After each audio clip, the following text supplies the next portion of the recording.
Boa noite. Que a graça e a paz do Senhor Jesus seja com todos nós, amém?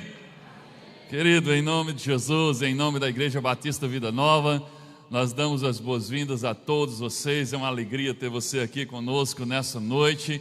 Em especial, damos as boas-vindas aos nossos amigos, nossos convidados que estão nos honrando com a sua presença. Obrigado por você ter aceitado o nosso convite, estar aqui conosco nessa noite. Estamos muito felizes de você estar aqui conosco. Também as boas-vindas a você que está acompanhando aí ao vivo pelo nosso canal no YouTube. Seja bem-vindo também a este tempo especial de ministração da Palavra de Deus. Chama mais alguém que está aí na casa para sentar contigo, para ser ministrado pela Palavra. Com certeza Deus vai falar de uma forma especial. Eu quero só pedir uma gentileza a você que está aqui presente, é a primeira vez que você está vindo à nossa igreja. Eu tenho um pedido especial para fazer para você, é que você preencha, se for possível, você preencha o cartão Conexão. É um cartãozinho que está aí no bolso da cadeira, na sua frente. Aí tem outras coisas nesse bolso, tem envelope, mas tem um cartãozinho aí, está identificado, cartão Conexão. Por gentileza, preencha esse cartão, se identifica, coloca teu contato, dá a sua opinião sobre como você foi acolhido hoje aqui, como você foi recepcionado, porque isso nos ajuda a melhorar sempre em recepcionar bem os nossos convidados, porque para nós é importante que você tenha sido bem acolhido, que você sinta-se em casa, porque realmente desejamos que você volte nas próximas vezes e traga mais alguém com você. Quando terminar o culto, você leva esse cartão preenchido e entrega numa mesinha ali fora. Ali fora tem uma mesinha ao lado de uma placa assim, grande, que está escrito assim: é a sua primeira vez aqui. E lá tem alguém de verde, com um sorriso bem grande, esperando você entregar esse cartão, para te dar um presente também, uma lembrança, que é um símbolo da nossa alegria de tê-lo aqui conosco nessa noite. Então, não deixe de fazer isso.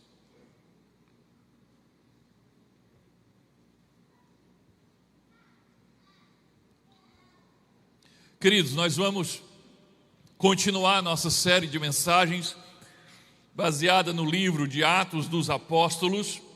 O título da nossa série é Atos, a ação do Espírito através da igreja. Temos estudado domingo após domingo este livro tão importante para a igreja, porque é um livro histórico no Novo Testamento que conta a história do surgimento, da plantação da igreja de Jesus e das suas primeiras décadas de existência, os seus principais acontecimentos. E nós temos aprendido muito nesses últimos meses. Estamos estudando o livro de Atos aqui aos domingos desde setembro do ano passado. Olha, está quase um ano que nós estamos estudando e tem sido algo muito precioso, muito edificante. E hoje nós já vamos para a mensagem de número 32, mas nós já estamos agora na reta final dessa série. Só faltam, acredito eu, mais 2 mensagens para nós concluirmos essa série do livro de Atos. Hoje nós vamos para a mensagem de número 32 e o título de hoje é Pare de lutar contra quem quer te salvar. A imagem parece estranha para você, né? O que é que tem a ver essa imagem, esse homem com esse boi? Mas quando você lê o texto cuidadosamente, hoje nós vamos trabalhar o capítulo 26, você entenderá. Talvez mesmo você que tenha lido o texto, o capítulo 26 ainda não faça sentido para você, mas tenha calma, a imagem não está errada, você vai entender que ela faz todo sentido. Antes de lermos o texto base da nossa mensagem de hoje, eu quero contextualizar, até em consideração aos nossos amigos que estão vindo hoje, mas que não estão acompanhando a série, para que você entenda do que se trata. Então, nós hoje vamos estudar o capítulo 26 de Atos dos Apóstolos. No último capítulo que nós estudamos, o capítulo 25, domingo passado, nós vimos mais um julgamento de Paulo, e hoje é mais um julgamento também. Homem para ser julgado, injustamente. Mas no capítulo 25, Paulo estava sendo julgado pelo novo governador que havia tomado posse, o governador Festo, governador romano, que também exercia a função de juiz. E Paulo, naquele julgamento, percebeu que Festo, o governador e juiz, estava mais preocupado em agradar os judeus que estavam acusando injustamente Paulo, do que preocupado em ser imparcial e justo naquele julgamento.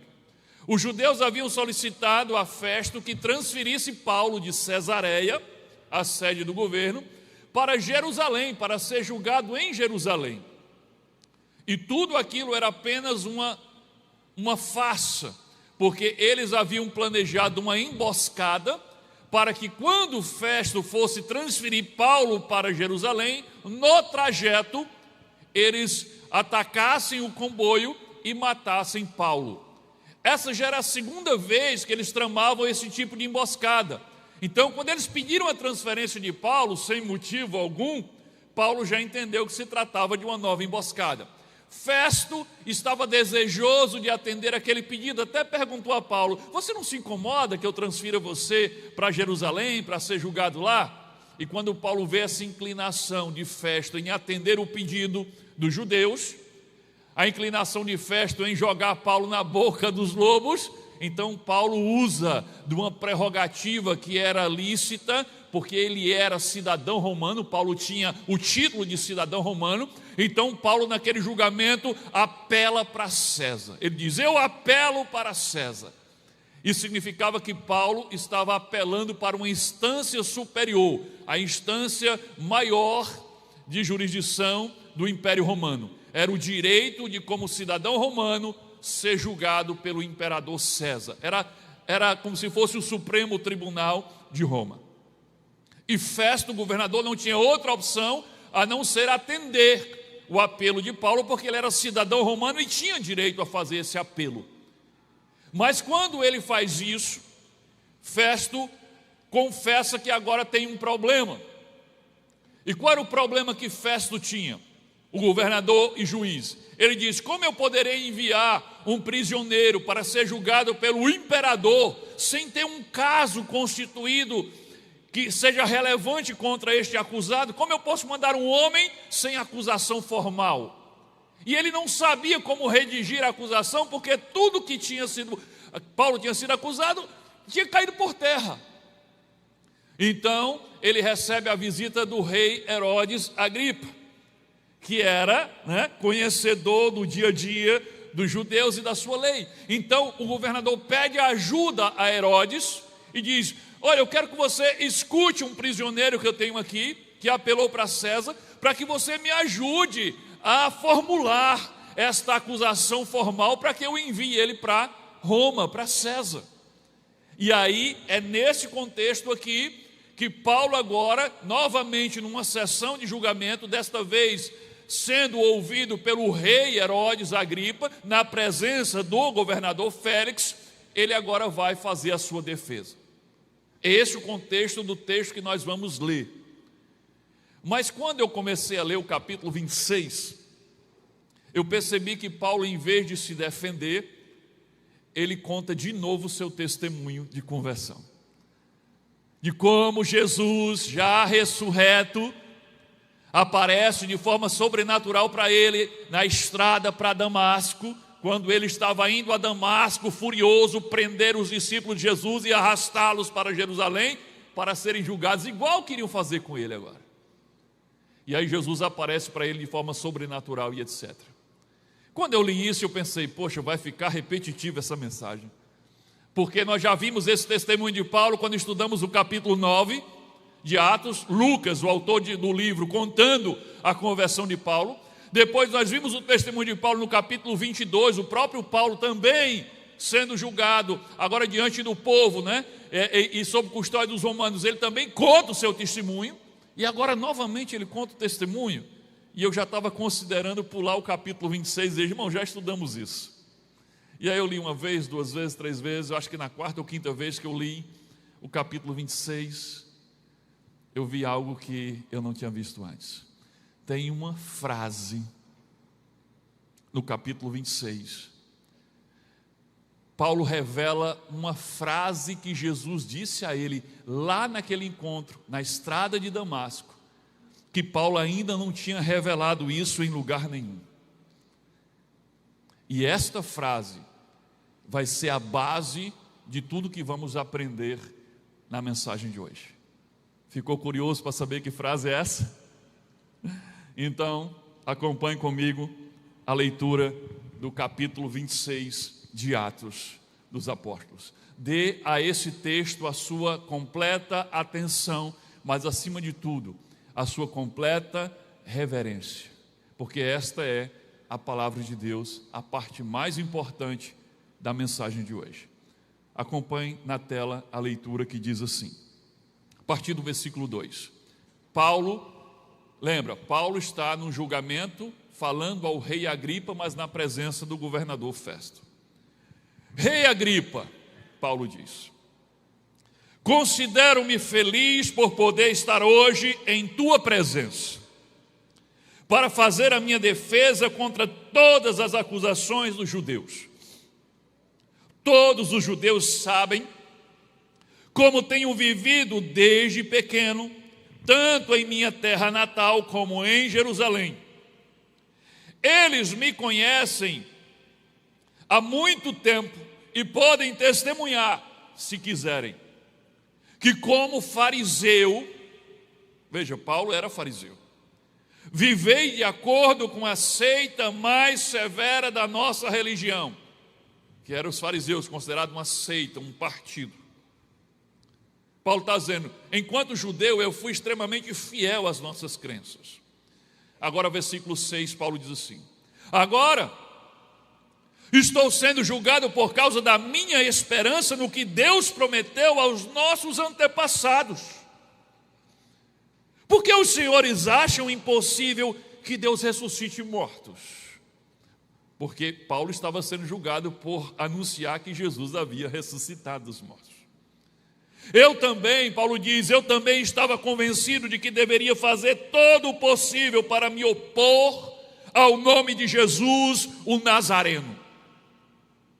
E foi exatamente isso que fiz em Jerusalém. Próxima tela. Com autorização dos chefes dos sacerdotes, esses que me acusam, lancei muitos santos aqui são os discípulos, lancei muitos santos da prisão, e quando eles eram condenados à morte, eu dava o meu voto contra eles. Paulo estava dizendo, eu era um obstinado que odiava Jesus e os seus discípulos. Ele diz, muitas vezes eu ia de uma sinagoga para outra a fim de castigá-los e tentava forçá-los a blasfemar, ou seja, negarem a Jesus. Em minha fúria contra eles, cheguei aí às cidades estrangeiras para persegui-los. Numa dessas viagens, eu estava indo para Damasco, com autorização e permissão dos chefes dos sacerdotes, ou seja, aqueles que estavam acusando agora Paulo. Versículo 13. Aí Paulo vai contar o que aconteceu na estrada para Damasco, quando ele estava indo perseguir os discípulos de Jesus. Por volta do meio-dia, ó rei, estando eu a caminho, vi uma luz do céu mais resplandecente que o sol. Veja, era meio-dia e essa luz era mais resplandecente que o sol, brilhando ao meu redor e ao redor dos que estavam comigo, ou seja, haviam testemunhas. Todos caímos por terra. Então ouvi uma voz que dizia em aramaico, Saulo, Saulo, por que você está me perseguindo?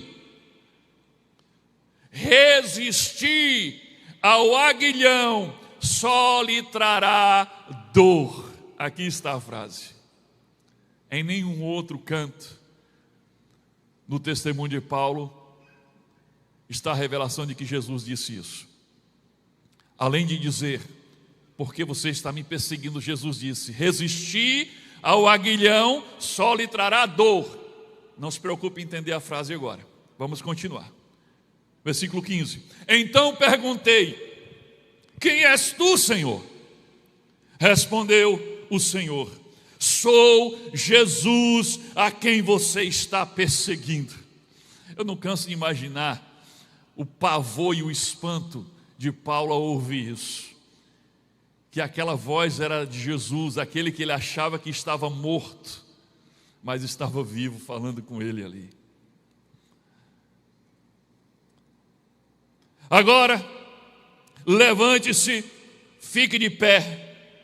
Eu lhe apareci para constituí-lo servo e testemunha do que você viu a meu respeito e do que lhe mostrarei.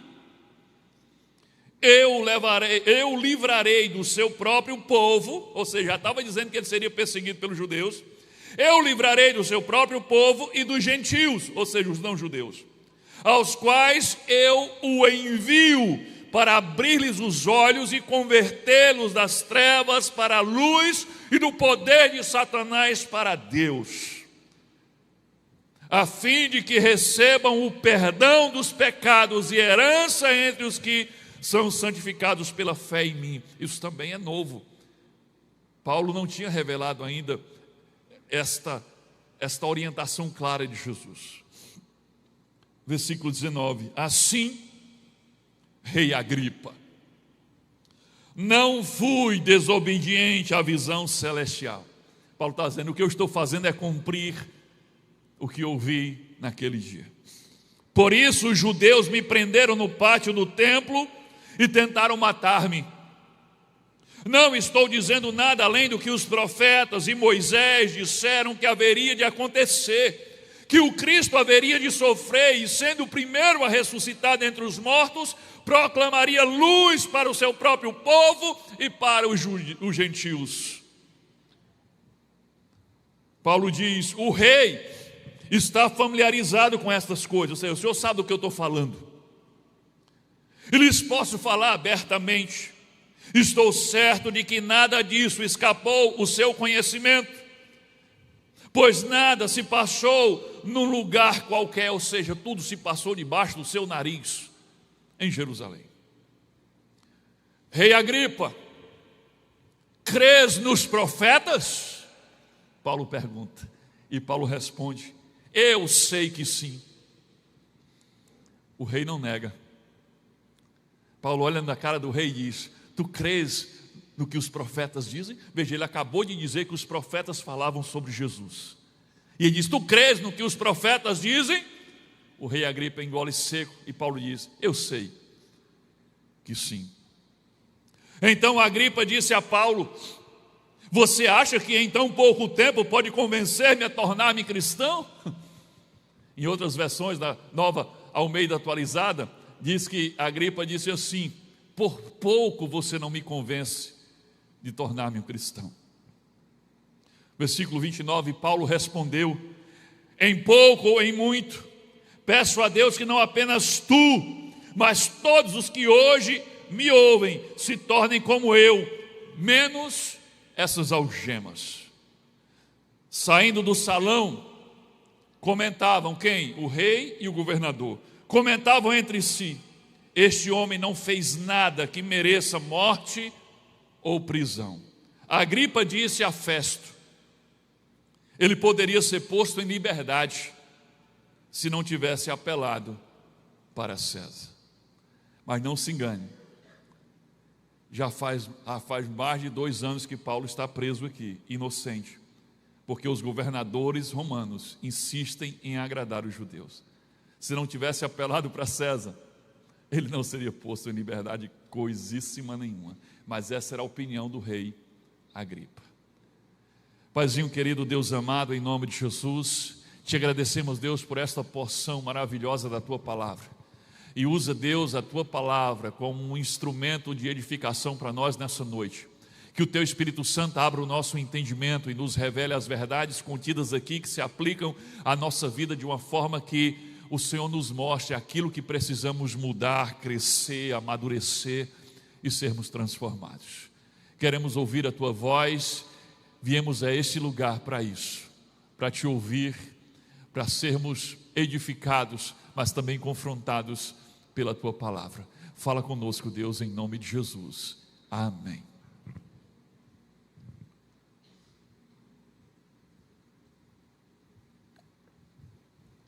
Dito tudo isto e lido tudo isto, a pergunta óbvia: qual é a lição então que vamos aprender aqui com o capítulo 26 de Atos. O próximo slide ficou a primeira lição, mas é a primeira e a única de hoje, tá? Então, a lição de hoje é a seguinte: resistir ao aguilhão só traz sofrimento. Meu Deus, o que é aguilhão? Que palavra estranha é essa que eu nunca ouvi falar? E ainda mais que traz sofrimento. Você vai aprender hoje, fique tranquilo. Antes, completa aí no teu esboço a palavra que está faltando. Resistir ao aguilhão só traz sofrimento. Vamos relembrar aqui o versículo 14, coloca na tela. O versículo 14 diz: todos caímos por terra, Paulo dizendo, todos caímos por terra. Então ouvi uma voz que me dizia em aramaico, era Jesus falando: Saulo, Saulo, por que você está me perseguindo? E aí Jesus diz: resistir ao aguilhão só lhe trará dor. Havia um instrumento no mundo antigo, no tempo do apóstolo Paulo, que os agricultores usavam e que todos conheciam muito bem. Era uma vara longa, aproximadamente 2 metros de comprimento, com uma ponta de ferro afiada ou de osso. Era uma espécie de uma lança, mas era um objeto rudimentar. Não era como uma lança de um soldado, mas era parecido, porém feito de forma artesanal e rudimentar. Este objeto era chamado de aguilhão. Tem uma imagem aí. Este objeto era chamado de aguilhão. Era a ferramenta principal que o agricultor usava para conduzir o boi enquanto ele arava a terra. Agora faz sentido aquela imagem inicial. Aquele boi, o homem com aquele pedaço de pau, fustigando, catucando o boi. Então, o aguilhão era esse instrumento rudimentar, parecendo uma lança, que o agricultor usava para conduzir o boi que estava puxando o arado, para cortar a terra, para que ele fizesse o plantio da lavoura. O aguilhão, entenda, não era um instrumento de punição. O aguilhão era um instrumento de direção.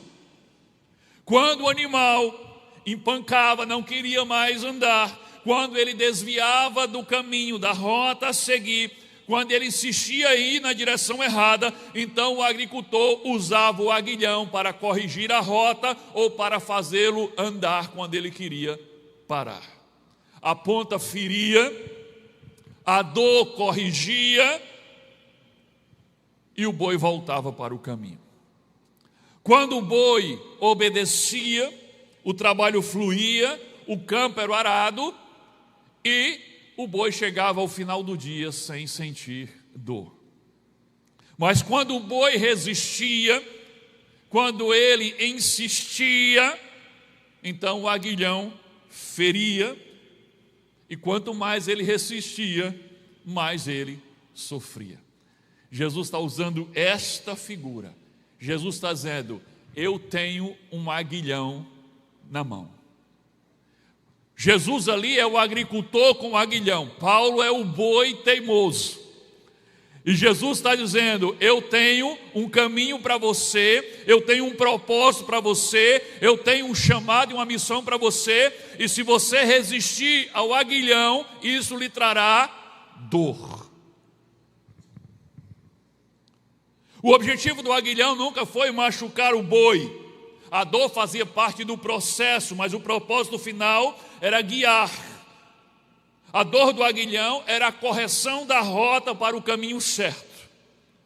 Não é por acaso que no Antigo Testamento essa expressão aguilhão aparece justamente no contexto de direção, de correção e de ensino. Olha o que diz Eclesiastes capítulo 12, versículo 11. As palavras dos sábios são como aguilhões, a coleção dos seus ditos como pregos bem fixados provenientes do único pastor. Pregos bem fixados aonde? Na ponta daquela vara. E esses pregos pertencem a quem? Ao único pastor. Quem é o único pastor? Quem é o único condutor? Deus. Mas o que eram esses pregos, esse aguilhão? A sabedoria, a palavra dos sábios, aquilo que instruía. Então o aguilhão é a verdade que incomoda. Aguilhão é a palavra de Deus que machuca enquanto você continua resistindo a ela. E o aviso de Jesus para Paulo foi esse: resistir ao aguilhão lhe trará dor. Aqui não era uma ameaça, aqui era uma advertência amorosa, um alerta do agricultor para o boi que está indo na direção errada.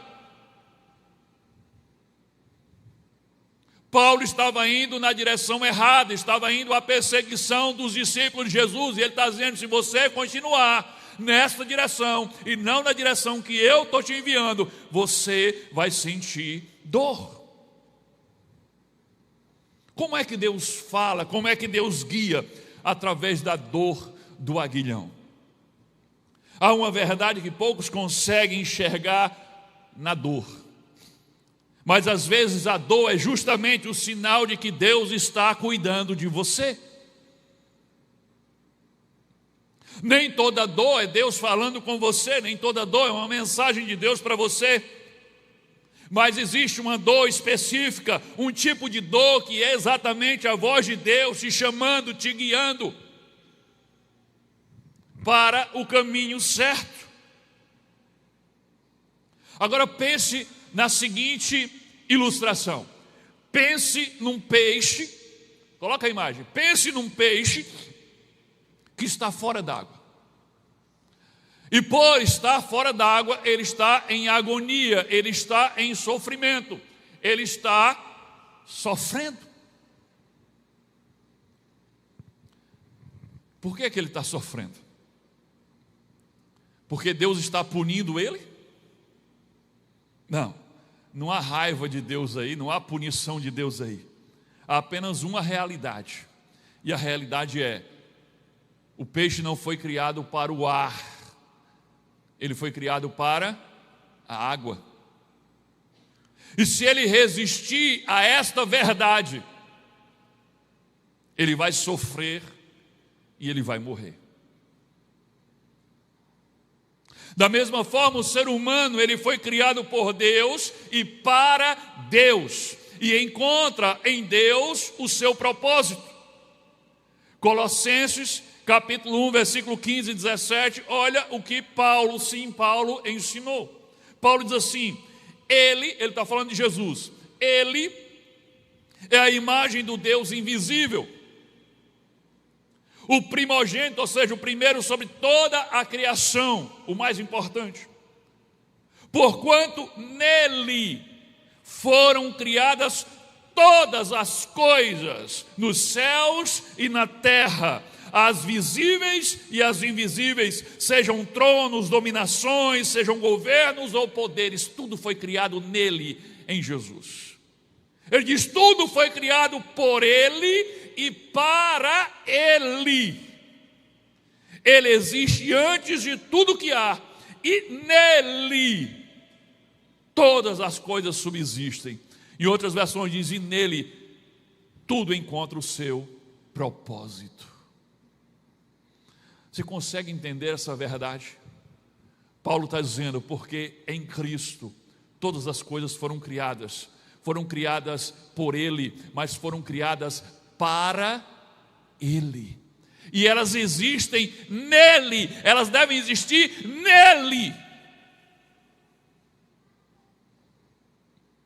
Cristo é a nossa água, a água do peixe. Entende? Compreendeu o que eu estou querendo dizer aqui?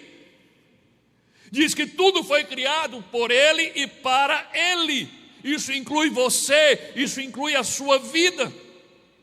Quando você tenta viver fora de Cristo, quando você tenta viver longe de Deus, quando você tenta viver para si mesmo e não para Ele, é como se você fosse um peixe tentando viver fora da água. Isso vai te trazer dor, vai te trazer sofrimento, vai te trazer agonia. E não é porque Deus está te punindo, é porque você está tentando viver no lugar onde Deus não te preparou para viver. Porque Ele criou você para viver nele, com Ele, para Ele, como diz também em outras passagens, porque dele, por Ele, para Ele são todas as coisas.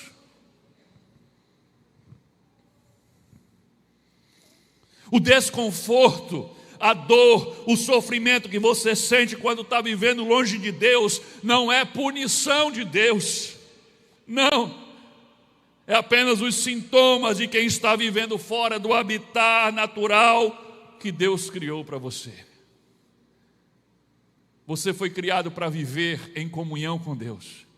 Lá no Éden, Deus falando consigo mesmo, a Trindade conversando entre si diz: façamos o homem conforme a nossa imagem e semelhança. Para que você acha que Deus nos fez a imagem e semelhança dele? Para vivermos com Ele, em comunhão com Ele, em harmonia com Ele, vivermos para Ele. Quando o ser humano se rebela, resiste a esta verdade, é como um peixe dizendo: eu não quero mais viver na água, eu sou dono de mim mesmo, eu vou viver no ar. E aí ele sofre e morre.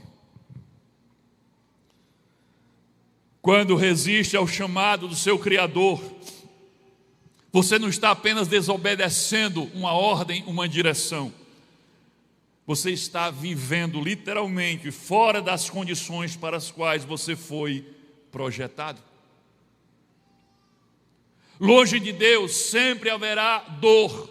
Longe de Deus sempre haverá desconforto, insatisfação, tristeza, sofrimento e um vazio do tamanho da tua alma.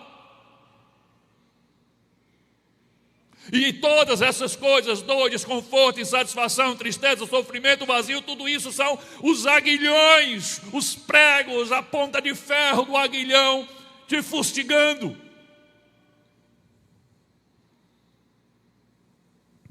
Te machucando. Mas não para te punir, mas para te alertar, para te avisar: você está vivendo da forma errada, você está indo na direção errada, tem um abismo na tua frente. Agostinho de Hipona, no século IV, nos disse algo que nunca perdeu a validade. Ele diz assim, coloca na tela, ele diz: nosso coração está inquieto até que descanse em ti.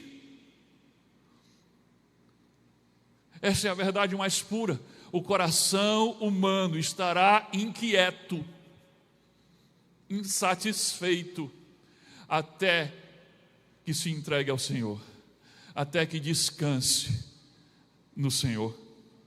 A inquietação que Agostinho descreve aqui não é castigo de Deus, é a condição natural de quem ainda não encontrou em Deus o seu habitat, o seu propósito. C.S. Lewis, um grande escritor cristão, disse algo há muito tempo, mas que nunca perdeu a sua força. C.S. Lewis diz assim: a dor é o megafone de Deus para despertar um mundo surdo. Deus sussurra com você nos teus momentos bons, mas Ele grita com você através da sua dor. Quando todos os outros canais de comunicação são ignorados, a palavra é ignorada, o testemunho é ignorado, o Espírito Santo é ignorado, a tua consciência é ignorada, então Deus usa como último recurso a dor. Não porque Ele seja cruel, mas porque é o único canal que ainda está aberto com você. Você ignorou todos os outros. E Ele ama tanto você que, se preciso for, Ele vai usar a dor para chamar a sua atenção, para que você acorde, para que você pare de andar na direção do abismo, para que você volte para a água. Foi assim com Paulo. Paulo havia ignorado o testemunho de Estevão, lembra? Nós estudamos isso. Paulo participou ativamente, ele estava presente quando Estevão, o servo do Senhor, foi apedrejado. Ele estava presente, os que apedrejaram Estevão guardaram as suas capas aos pés de Paulo. Estevão pregou naquele dia um dos maiores sermões que a história já pôde testemunhar. Depois de pregar aquele sermão que falava desde os profetas Moisés e como todos eles anunciavam o Cristo, eles se recusaram a ouvir, inclusive Paulo, e apedrejaram Estevão, mas disse quando Estevão estava sendo apedrejado e acusado, o seu rosto parecia o rosto de um anjo, e ele viu o céu aberto, e Paulo testemunhou tudo aquilo, mas ignorou. Ele ignorou o testemunho fortíssimo de Estevão. Ele ignorou a paz no rosto das pessoas que ele prendia e arrastava para as prisões e eram jogados para as feras.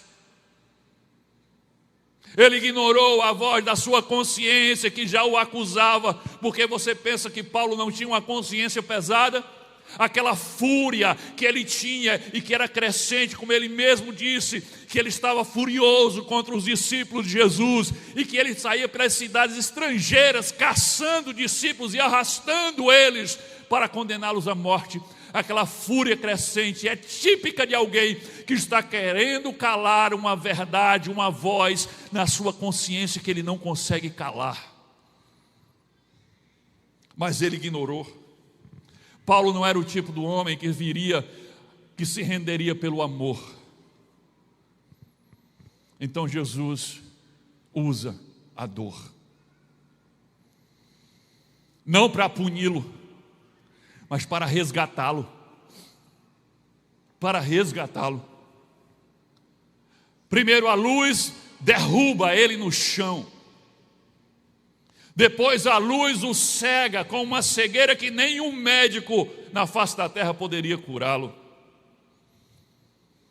Às vezes Deus precisa derrubar você no chão, para que você fique com a barriga para cima e assim você possa olhar para Ele e ouvir o que Ele tem a te dizer. Porque você tem fechado todos os outros canais em que Deus tem falado contigo.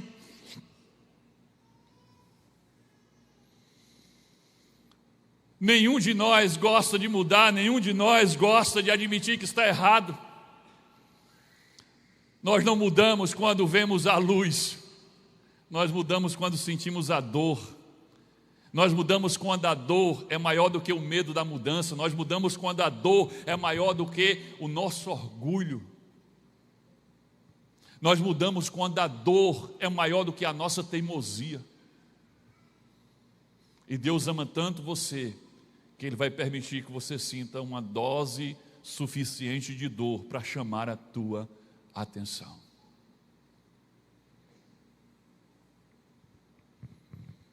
E quando você estiver no chão, caído, sentindo dor, ou cego como Paulo estava, sem poder ir para frente ou para trás por conta própria, é exatamente neste ponto em que a voz de Deus será impossível de ser ignorada. Você pode até desobedecê-la, mas não deixará de ouvi-la. Mas existe algo lindo no aguilhão. Pastor, como pode ter algo lindo? Claro, você não entendeu ainda. O aguilhão é um instrumento de amor. O aguilhão não é um instrumento de guerra usado por um inimigo contra você. O aguilhão aqui é um instrumento de amor, usado por alguém que quer te salvar. Por isso o título de hoje é Pare de lutar contra quem quer te salvar. A dor que eu sinto ao resistir ao chamado de Deus é o sinal de que Deus ainda não desistiu de mim. Isso é ótimo. Hebreus capítulo 12, versículo 6 diz assim: o Senhor disciplina aquele que ama. Talvez você só consiga enxergar a disciplina, mas a Bíblia está dizendo: onde tem disciplina tem amor. porque Deus disciplina aquele a quem Ele ama. Deus é o pai que corrige o filho para impedi-lo que ele continue andando na direção do abismo. Disciplina é o sinal de que o pai ainda está tentando trazer você de volta para casa.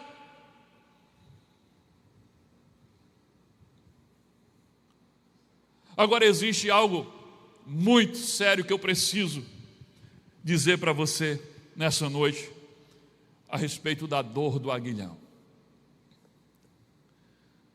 E eu espero que você use essa informação com muita sabedoria. É uma informação muito preciosa. Existem duas maneiras, preste atenção, existem duas maneiras de você se livrar da dor do aguilhão de Deus. E aí, ficou interessado? Existem duas maneiras de você se livrar da dor do aguilhão de Deus. Conta logo, pastor. Vou contar. A primeira maneira, e a única que eu recomendo, a forma mais eficiente e imediata, ela é imediata, de você se livrar da dor do aguilhão de Deus. Sabe qual é? Parar de resistir ao chamado de Deus para a tua vida.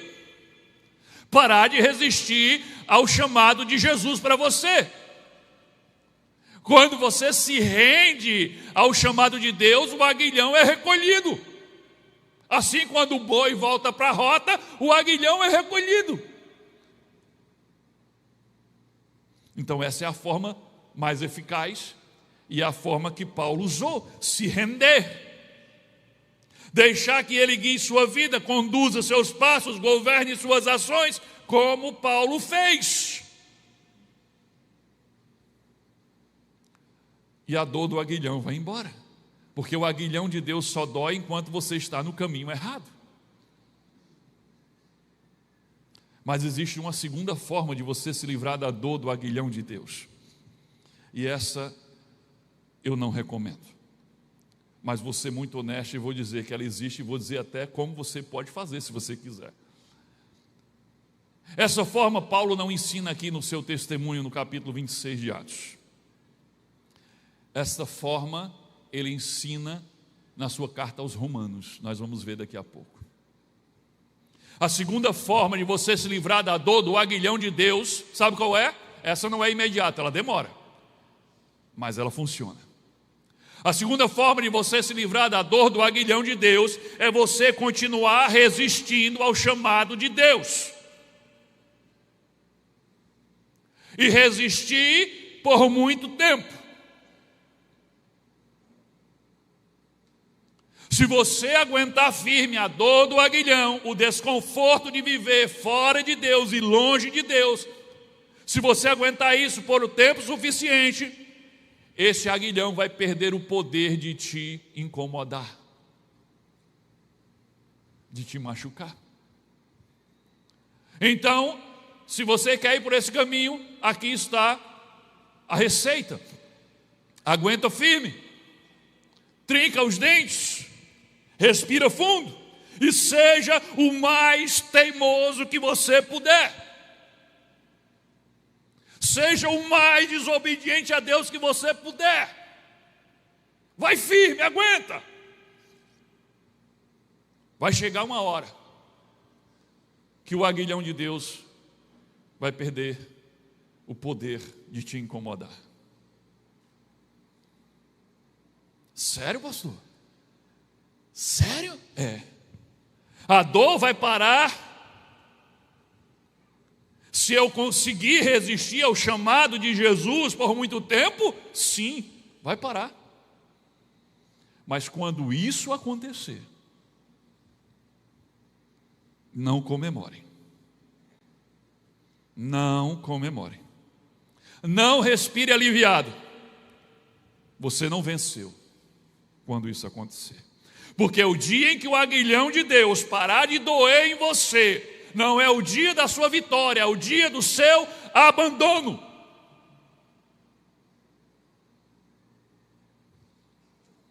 É o dia em que Deus vai parar de disciplinar você. Me empolguei tanto que... É o dia em que Deus vai parar de disciplinar você. É o dia em que Ele vai entregar você a si mesmo. É o dia em que Ele vai dar um passo atrás e vai dizer: pode ir. Pode dar com a cara na parede. Pode se jogar na lama. Pode cair no abismo. É o que você quer? É o que você terá. E essa é a sentença do julgamento de Deus caindo sobre você. Isso é juízo de Deus sobre você. Não é bênção, é juízo de Deus. Isso é o inferno vindo alcançar você ainda em vida. O silêncio de Deus, a ausência do aguilhão, Deus simplesmente saindo da frente dizendo: vá, faça o que você quiser, viva da forma como escolheu. Paulo ensinou sobre isso, não no capítulo 26 de Atos, mas em Romanos 1. Ele ensinou que é exatamente isso que acontece. Se você resistir firme, mesmo conhecendo a verdade, mesmo diante da revelação de Deus, mesmo diante da clareza de Deus sobre o que Ele quer contigo, e você resistir, você desobedecer, e você permanecer firme nesse intento de resistir a Deus, vai chegar uma hora que Ele vai te entregar a si mesmo. Vamos ler Romanos 1? Vamos ler. Presta atenção. Aqui é forte, se segura na cadeira. Romanos 1, versículo 21 ao 32. Olha o que Paulo ensina aqui. Ele diz: porque tendo conhecido a Deus, ou seja, alguém que viu a revelação de Deus, tendo conhecido a Deus, não o glorificaram como Deus, nem lhe renderam graças, mas os seus pensamentos tornaram-se fúteis e os seus corações insensatos se obscureceram. Ele está falando de pessoas que resistiram. Dizendo-se sábios, tornaram-se loucos e trocaram a glória do Deus imortal por imagens feitas segundo a semelhança do homem mortal, bem como de pássaros, de quadrúpedes e de répteis. Ou seja, trocaram a adoração ao Deus vivo pela idolatria das coisas criadas. Resistiram à revelação de Deus. Versículo 24 diz assim: por isso, por causa dessa desobediência e resistência, por isso Deus os entregou à impureza sexual. Você diz: então Deus foi quem criou a impureza sexual e jogou sobre eles como castigo. Não, presta atenção, não se apresse. Deus os entregou à impureza sexual segundo os desejos pecaminosos dos seus corações. Isso estava fervendo dentro deles, mas Deus estava o tempo todo: não vai, não vai. E Deus com aguilhão está lá e fazendo eles se sentirem culpados e fazendo eles sentirem peso: não vai, não vai. Mas aí chega uma hora que Deus disse: ok, vai lá. Deus entregou eles às suas paixões sexuais impuras. Deus entregou as pessoas aos seus próprios desejos que eles tanto queriam, mas que Deus estava segurando. E aí diz: trocaram então a verdade de Deus pela mentira e adoraram e serviram as coisas e seres criados em lugar do Criador, que é bendito para sempre, amém. Aí versículo 26 ele diz: por causa disso, veja, de novo, por resistirem a Deus, por ignorarem a Deus, por escolherem adorar as coisas criadas em vez do Criador, Deus os entregou às paixões vergonhosas. Aqui está dizendo que Deus parou de incomodá-los com o seu aguilhão. Deus disse: vão em frente. E é o que aconteceu até as suas mulheres, quando Deus tirou o aguilhão. O que eram desejos sexuais pecaminosos se transformou em promiscuidade, em iniquidade, em depravação. Aí diz o resultado: agora as mulheres, as suas mulheres trocaram suas relações sexuais naturais por outras, contrárias à natureza, 27, da mesma forma os homens também abandonaram as relações naturais com as mulheres e se inflamaram de paixões uns pelos outros. Além do mais, visto que desprezam o conhecimento de Deus, de novo, a terceira vez, Ele os entregou a uma disposição mental reprovável. Não foi Deus que criou essa disposição. O homem tem uma disposição mental reprovável. E aqui está dizendo, porque vocês desprezaram o conhecimento de Deus, Ele entregou vocês a essa disposição de vocês, para praticarem o que não deviam. Embora conheçam o justo decreto de Deus, de que as pessoas que praticam tais coisas merecem a morte, não somente continuam a praticá-las, mas também aprovam aqueles que as praticam. Olha que texto forte. Dentro de nós existe, por causa do pecado, toda uma inclinação para o que não presta, toda uma inclinação para o mal, para o pecado. E Deus estava dizendo que estava segurando, estava com o seu aguilhão, mas o homem desprezou, o homem insistiu, o homem resistiu à revelação, e Deus diz, então eu entreguei vocês às suas próprias paixões, aos seus próprios desejos pecaminosos, à sua própria carnalidade. Deus deu um passo atrás e o resultado foi deplorável. Sem o aguilhão para segurá-los, sem o aguilhão para incomodá-los, eles simplesmente caíram de cara no pecado. Eles se lambuzaram na lama como nunca antes. 3 vezes o texto diz, Deus os entregou. 3 vezes, uma espiral que desce sem parar. Quanto mais resistiam a Deus, Deus ia se afastando deles, Deus ia parando de incomodá-los com o seu aguilhão, até que Deus deu um passo definitivo para trás e os entregou a si mesmos. Resultado, o aguilhão deixou de incomodar. Então eles passaram a praticar o pecado e as coisas mais abomináveis diante de Deus, sem sentir uma gota de ressentimento, de culpa ou de vergonha. Pelo contrário, passaram a se orgulhar do que era vergonhoso. Paulo diz, não só praticaram, mas começaram a aprovar essas práticas. Querido, você entende o que a gente está vivendo? A nossa geração chegou nesse ponto. Não quer dizer que isso já aconteceu com cada pessoa, mas com muita gente já aconteceu. Deus já deu um passo atrás, porque é uma geração que a revelação de Deus nunca esteve tão explícita como está hoje. Mas eles se recusam, eles resistem. E o que nós temos hoje é as pessoas se orgulhando do pecado. Não só praticam o pecado, porque nós somos pecadores e nós pecamos, mas as pessoas estão se orgulhando, estão defendendo, estão criando leis para que o pecado se torne institucional. Esse final de semana, ou é nesse ou no outro, em São Paulo está acontecendo um grande evento do orgulho do pecado, um evento colorido, você sabe muito bem. Se não é esse final de semana, acho que é o outro. Não é mais, sempre houve pecado, mas quando Deus os entrega a si mesmo, as pessoas começam a mergulhar no pecado sem nenhum tipo de freio. E elas começam a se orgulhar do pecado em vez de se envergonhar dele. Eles conheceram a Deus e o rejeitaram. Conheceram a verdade e trocaram a verdade pela mentira. Eles trocaram o Criador pela criatura. Eles trocaram a santidade pelo pecado.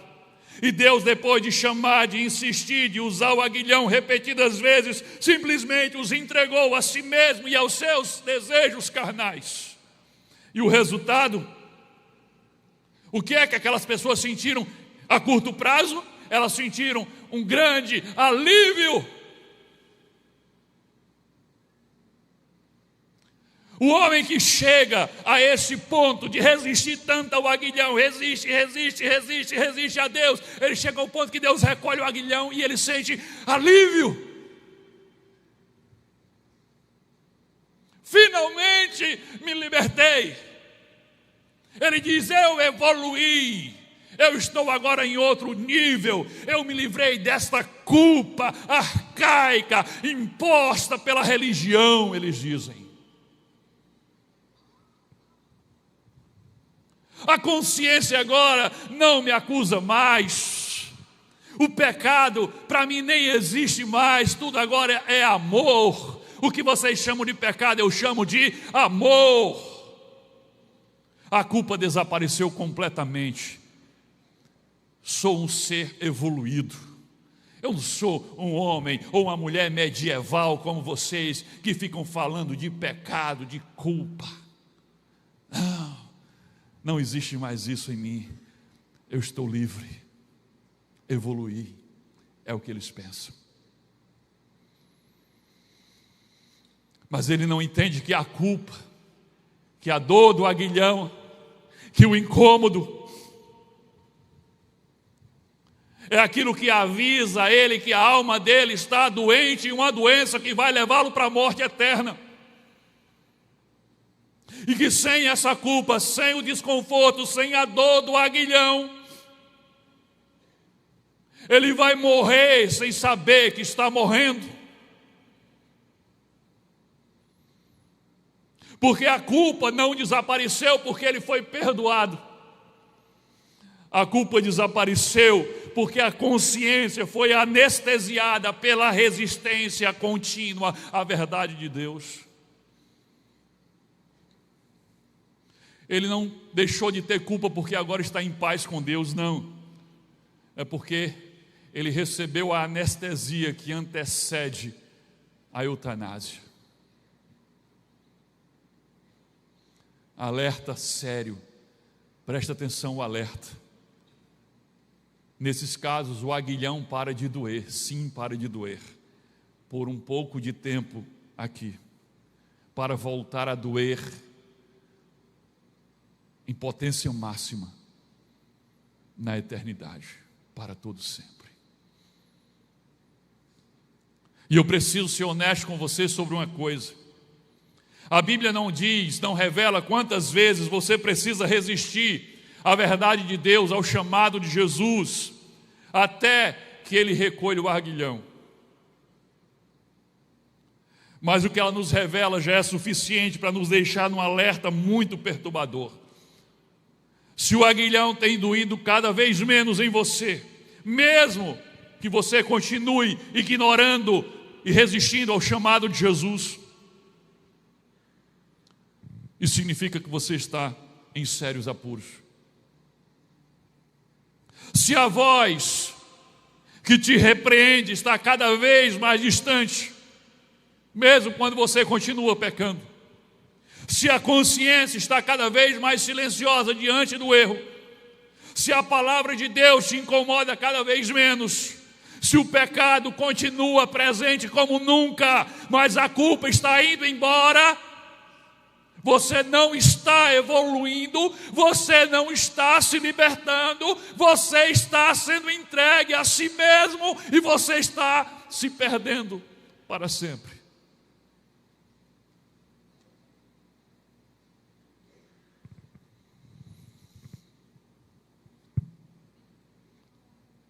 Agora eu quero falar diretamente com você que ainda não se rendeu ao chamado de Cristo para segui-lo, como Paulo recebeu aquele chamado a caminho de Damasco. Você sabe como é que a dor do aguilhão se manifesta? Quando o chamado é seguir a Cristo. Essa dor parece com uma inquietação que nunca passa, mesmo quando a vida parece estar tudo bem. Está tudo bem, parece que está tudo funcionando, mas tem uma inquietação no teu coração que não passa.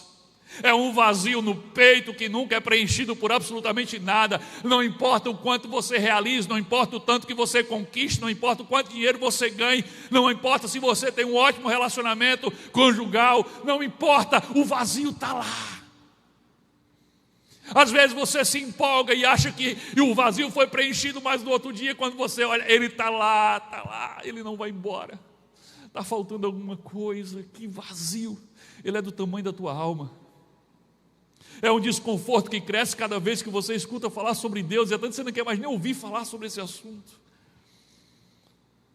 E se você está sentindo essas coisas, querido, se você vem sentindo essas coisas, é porque o aguilhão de Deus ainda está ativo. E isso é uma benção, isso é uma benção. Isso é um imã que Deus colocou no teu coração para te atrair para Ele.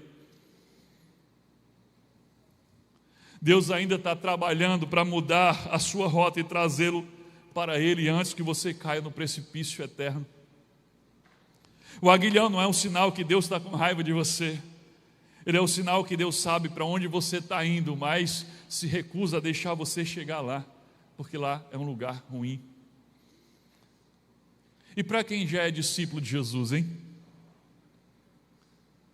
Será que existe um aguilhão também? Existe.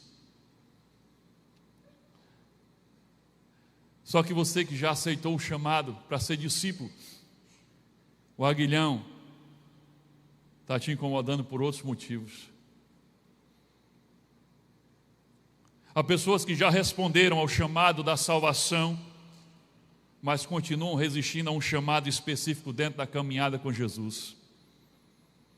É um chamado específico para servir um determinado ministério ou área. Já está claro, Deus já disse isso de diversas formas para você, mas você insiste em se fazer de surdo, porque você quer continuar vivendo para si mesmo.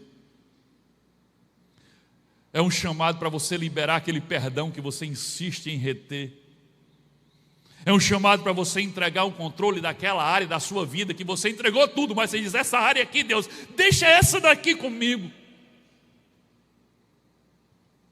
É um chamado para você abandonar uma fonte ilícita de lucro. É um chamado para você abandonar um relacionamento impróprio. E você tem resistido a essa verdade, a esse chamado, a essa ordem, e existe uma dor, e a dor do aguilhão de Deus.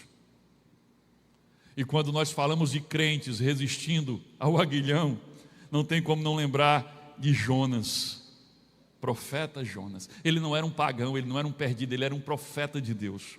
E Deus disse a ele: eu quero que você vá para Nínive pregar, porque eu quero salvar o povo daquela cidade. Mas ele disse: não, eu não vou para lá. Pegou um navio para Tarsis, sentido contrário. E o que aconteceu? Tempestade, engolido por um grande peixe, vomitado numa praia. Porque Deus estava com raiva dele? Não. Porque ele estava fora da rota que Deus havia traçado para ele. O conselho, escute o conselho de Paulo. O conselho que ele deu para o rei Herodes Agripa, e ele dá para nós. Lá no versículo 19, não está na tela, mas no versículo 19 do capítulo 26, ele diz: assim, ó rei Agripa, eu não fui desobediente à visão celestial que recebi. Olha que conselho. Ele está dando a visão, ele está dando a revelação para o rei e está dizendo: olha, eu não fui desobediente quando recebi essa revelação. Esse é o conselho de Paulo para mim e para você. Quando você receber a revelação da verdade de Deus, da vontade dele e da direção dele para a tua vida, não seja desobediente. Não resista ao aguilhão, porque isso lhe trará dor. A solução de Paulo para eliminar a dor do aguilhão de Deus não foi resistir ao chamado, mas foi a rendição completa e imediata ao chamado de Cristo. Paulo faz duas perguntas de um homem que está completamente rendido. Aqui no capítulo 26 só tem a primeira pergunta, mas no capítulo 22 você vê a segunda pergunta. E as duas perguntas são essas aqui, coloca na tela. As duas perguntas de Paulo quando ele se rende. Coloca na tela, por favor. É porque tem um delay até que... Não é isso aí. Isso. Quem és tu, Senhor? O que devo fazer? Na primeira pergunta ele reconhece quem manda, Senhor. Na segunda ele entrega o controle a quem manda. O que eu devo fazer? E a partir dali, quando Paulo parou de resistir ao aguilhão e se rendeu à direção de Jesus, a cegueira foi curada, o propósito foi revelado e Paulo ganhou a capacidade de se sentir bem, se sentir em paz, completamente satisfeito e feliz, mesmo estando em meio a correntes, grades, prisões, injustiças e açoites. E aqui tem uma revelação extraordinária. Quando você se rende ao chamado de Jesus, não só a dor do aguilhão de Deus para de doer em você, mas ao se render ao aguilhão de Deus, Paulo ganhou a capacidade de ser imune ao aguilhão do mundo.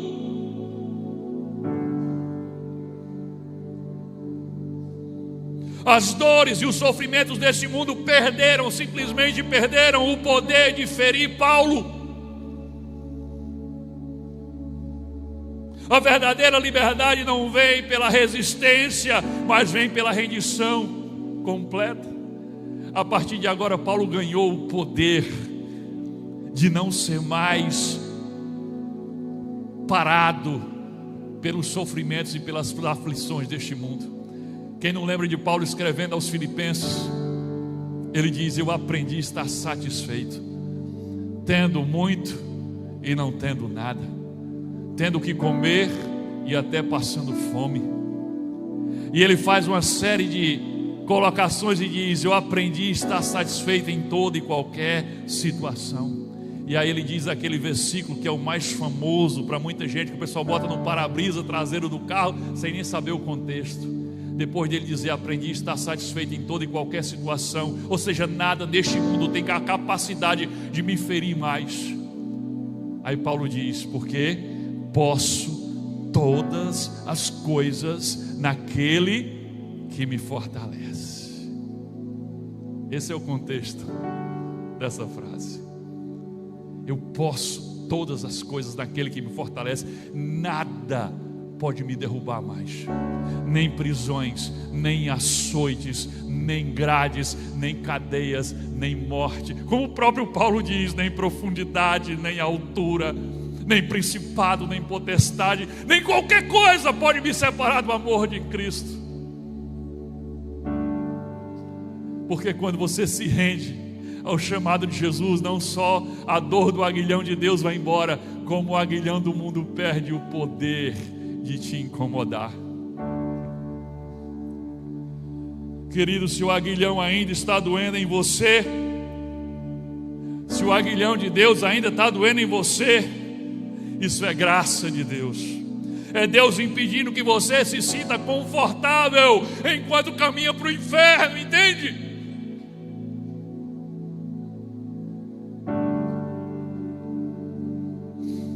Enquanto ainda dói, ainda é tempo. Enquanto o aguilhão ainda fustiga, a porta ainda está aberta. Que Deus nos abençoe em nome de Jesus. Ontem deixou sua casa e saiu pelo mundo, de coração lá no fundo eu não entendi tudo que fiz, o que ele quis. Meus braços abertos ficaram e ainda estão assim, e vão continuar até de novo vê-lo regressar. Posso pensar no que o mundo lhe tem preparado, sei provações tem passado e tudo porque falsos amigos por aí, conselhos vazios, mas cheios de palavras vãs. Que grande ilusão, mentiram ao seu jovem coração. Mas nunca é tarde, não, só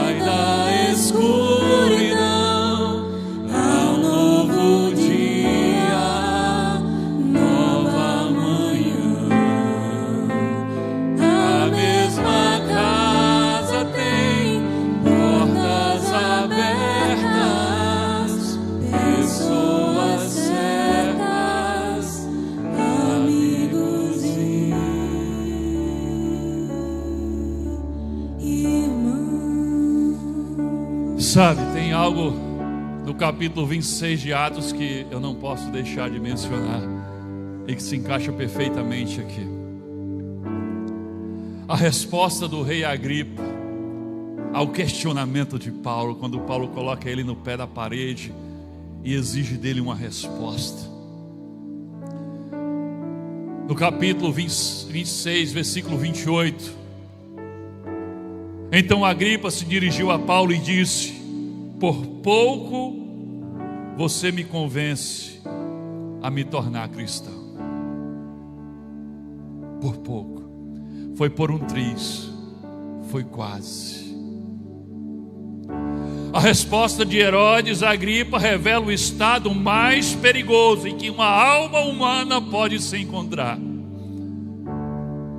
O estado de quem viu a verdade, creu na verdade, porque Paulo diz: tu crês nos profetas? Eu sei que sim, e ele não nega. Ele viu a verdade, ele creu na verdade, mas ele não se rendeu à verdade. A tragédia do rei Agripa não foi estar longe da porta da salvação. A tragédia foi morrer com a mão na maçaneta da porta da salvação. Agripa sentiu o peso do argumento. Ele sentiu a dor do aguilhão de Deus, mas ele decidiu continuar resistindo. Ele encarou como se fosse uma disputa intelectual com Paulo e disse: quase você ganha de mim, Paulo. Olha que loucura. Paulo queria levar a salvação da alma dele, e ele viu aquilo como uma disputa intelectual, e ele não poderia perder essa disputa. E aí ele diz: quase você me convence de ser cristão. Foi por pouco você não ganha essa disputa comigo. Paulo não estava disputando com ele, Paulo estava disputando com o diabo pela alma de Agripa, e Agripa acabou de dar a vitória ao diabo. Talvez você esteja assim agora, querido. Ei, pastor Micaías, quase você me convence hoje a me tornar um crente. Eu digo: primeiro, não fui eu, é o Espírito Santo que está falando com você. Segundo, nós não estamos numa disputa intelectual, querido. A minha briga não é contigo, a minha briga é com Satanás.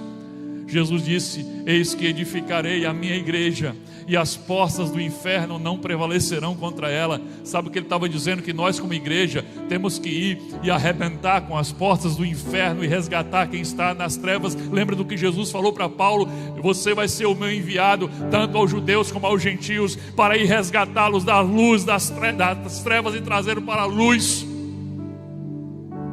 Nós não estamos numa competição intelectual, querido. Aqui é uma batalha espiritual pela tua alma, pela tua vida. Agripa esteve tão perto, com a mão na maçaneta da porta, ele quase se converteu. E o quase convertido é aquele que admira a cruz, mas não está disposto a carregá-la, porque Jesus disse: quer vir após mim, negue-se a si mesmo, tome a sua cruz e siga-me. O quase convertido é aquele que até aceita Jesus como seu Salvador, mas se recusa a deixá-lo ser o seu Senhor. O quase convertido é aquele que aceita os benefícios da luz, mas não quer renunciar os privilégios das trevas. E no reino de Deus, querido, não existe quase salvo, porque não existe quase céu. A Agripa nos ensinou que nem todo quase se torna um sim. Você diz: pastor, mas eu estou quase lá, daqui a pouco quem sabe. Nem todo quase se torna um sim. A Agripa sai de cena e nunca mais ninguém escuta falar, e não há nenhum registro histórico de que aquele rei se converteu. A dor do aguilhão que você sente hoje foi colocada aí por Deus, não para te deixar parado de frente para a porta da salvação, mas foi colocado para empurrar você para dentro desta porta. E Jesus diz: eu sou a porta. Enquanto o aguilhão ainda dói, a porta ainda está aberta, mas ela não estará aberta para sempre. Se você quer hoje parar de resistir ao aguilhão, Se você quer hoje, assim como Paulo no caminho de Damasco, você quer se render ao Senhor Jesus e dizer: Senhor, o que é que o Senhor quer que eu faça? Se você hoje está disposto a deixar que Ele governe a tua vida, então ore comigo agora. Esta oração não vai tornar você batista. Essa oração vai tornar você discípulo de Jesus. Essa oração não é para quem quer uma cura ou que Jesus resolva um problema.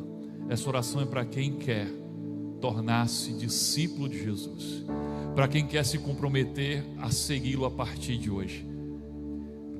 Naquele dia, naquela estrada em Damasco, Paulo nunca mais andou por conta própria. Ele passou a andar o caminho que Jesus indicava para ele. Inclusive agora nós lemos o capítulo 26 de Atos, que Paulo apelou para César. Paulo estava indo para Roma, mas Deus já tinha falado, Jesus já tinha falado para ele: assim como você testemunhou em Jerusalém, eu vou levar você para testemunhar em Roma. Paulo estava indo para Roma, porque essa era a rota que Jesus tinha traçado para ele. Querido, a rota de Jesus tem correntes, tem açoites, tem negar a si mesmo, mas essas coisas perdem o poder de te ferir, entende? Não existe nada melhor do que andar na rota de Jesus. Se você quer parar de resistir agora e se entregar, ore comigo, feche seus olhos onde você está. Diga assim: Senhor Deus, em nome de Jesus Cristo, eu paro aqui de resistir ao teu chamado. Hoje é a minha estrada para Damasco. Hoje eu me rendo a Ti. Eu reconheço que eu sou pecador.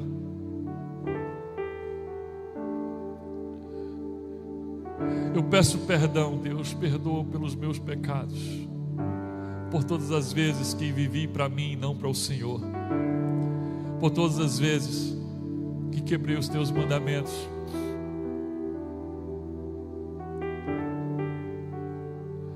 Lava-me com o sangue do Teu Filho Jesus Cristo e me torna digno de entrar na Tua presença e de ser feito Teu Filho. Diga assim: Senhor Jesus, eu abro a minha vida para o Senhor. Seja o meu Salvador, mas seja o meu Senhor também. Eu te entrego o trono da minha vida. Reina sobre mim.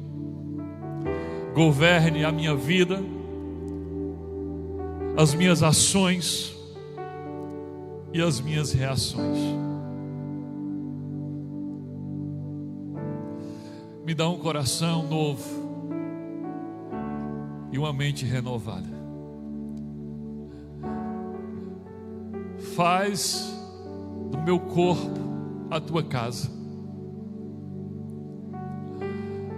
e me transforma cada dia em alguém mais parecido contigo.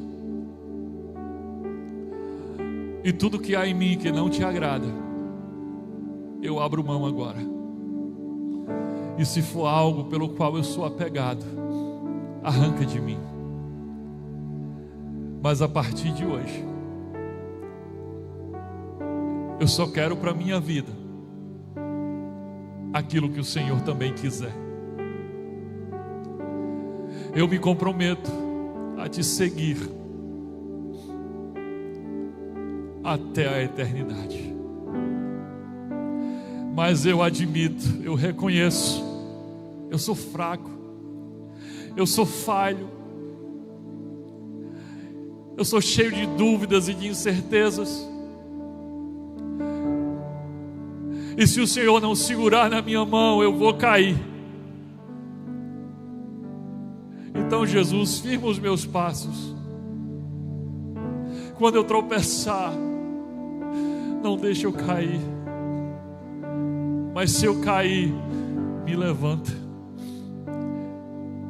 E se as minhas pernas estiverem tão fracas a ponto de não conseguir andar, me carrega no teu colo. Só não me deixa ficar para trás, Jesus.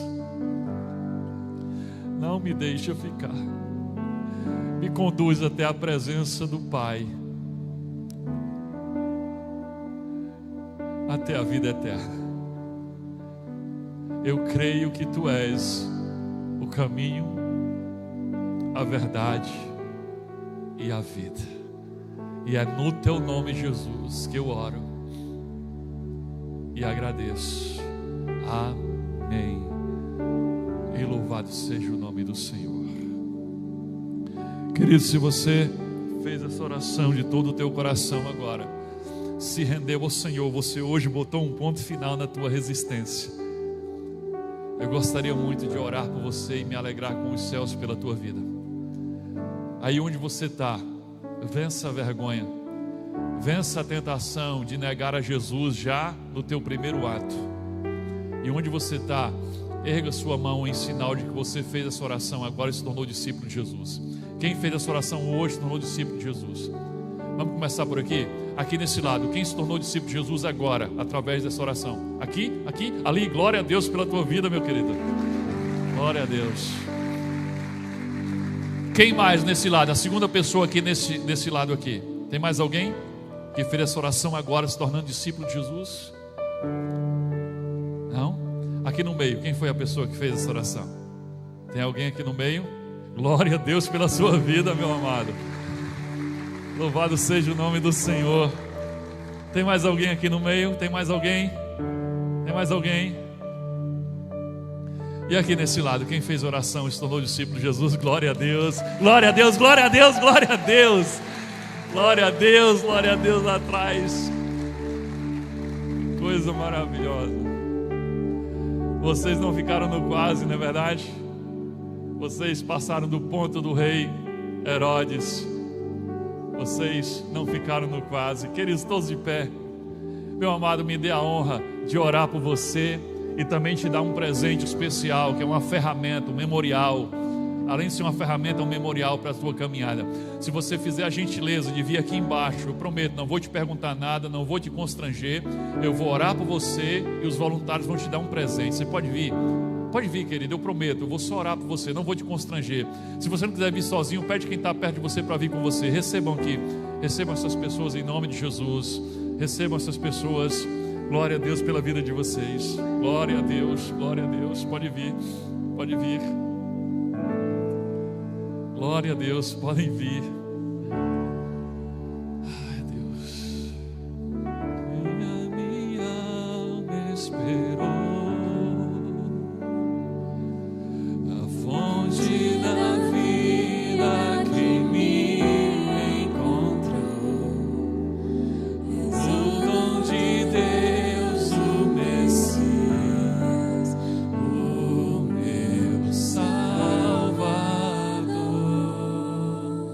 Paizinho, em nome de Jesus, eu quero te louvar, Deus, por todas essas vidas preciosas que estão aqui. Eu não sei quem elas são, mas o Senhor as conhece pelo nome. Foi o teu Espírito Santo quem as incomodou com o teu aguilhão e as trouxe até esse lugar nessa noite. Porque mais uma vez o Senhor queria revelar-se a elas. Porque mais uma vez o Senhor quis dar a elas a oportunidade de se renderem ao teu chamado. E obrigado, Deus, porque o teu Espírito Santo foi onde eu não posso ir. O teu Espírito Santo foi a divisão da alma e do espírito ao mais profundo do coração e os chamou de uma forma que eles não conseguiram resistir. Obrigado, Deus, pelo milagre maior de todos, que é o novo nascimento, que acontece agora diante de nós. que a tua palavra se cumpra e que teu Espírito Santo seja derramado sobre essas pessoas agora, e que elas agora sejam templo do teu Espírito Santo. E assim como Paulo naquele encontro com o Senhor, que eles sejam cheios do teu Espírito Santo, e que a tua presença por meio do teu Espírito Santo os conduza até o centro da tua vontade. Deus, que tudo que há nessas pessoas que não te agrada seja retirado e seja colocado no lugar dessas coisas aquilo que o Senhor tem planejado para elas. Dê a elas uma mente transformada, que queira o que o Senhor quer, que goste do que o Senhor gosta, que sejam atraídos pelo que te atrai. Dá a essas pessoas, Deus, um coração novo, semelhante ao do teu Filho Jesus Cristo, e a cada dia transforma elas em alguém mais parecido com o teu Filho Jesus. E pelo poder e autoridade que há no nome precioso e poderoso de Jesus, eu repreendo toda corrente, toda algema, toda cadeia, toda cela que o diabo tenha colocado em algum momento nessas vidas. Caia por terra agora em nome de Jesus, seja destruída agora em nome de Jesus, que elas sejam completamente libertas pelo nome de Jesus, que elas sejam livres para te seguir, para te servir, para te imitar e para crescer em graça diante de Deus e diante dos homens. Que elas sejam transformadas em um farol para levar a tua graça e a salvação a quem estiver próximo a elas. Que através da vida delas as suas famílias sejam alcançadas, os seus amigos sejam alcançados.